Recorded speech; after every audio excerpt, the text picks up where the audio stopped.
I want you to imagine that everything, and I mean everything, the entire universe, came into existence out of nothing, and it was completely uncaused.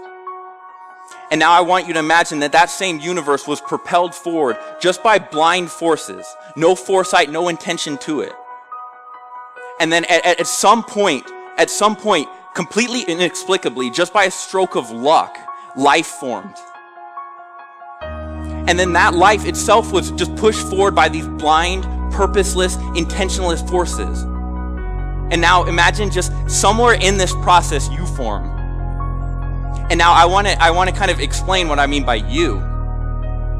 Kind of like a conscious chunk of meat.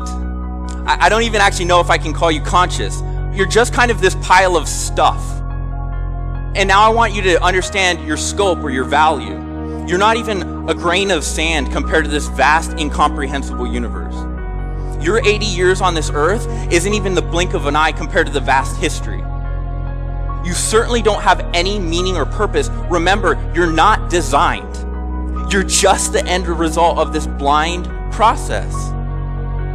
Now I want you to imagine that it's not even so much as challengeable. Meaning the minute you begin to challenge this conception of reality, you're labeled anti-science. You're just viewed as, kind of one of those kooky, superstitious religious types.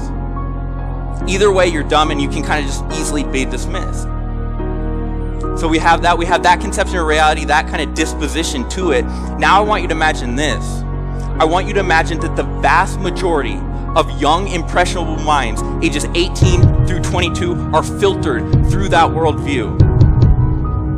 Now I want you to stop imagining, because all I'm doing is describing academia.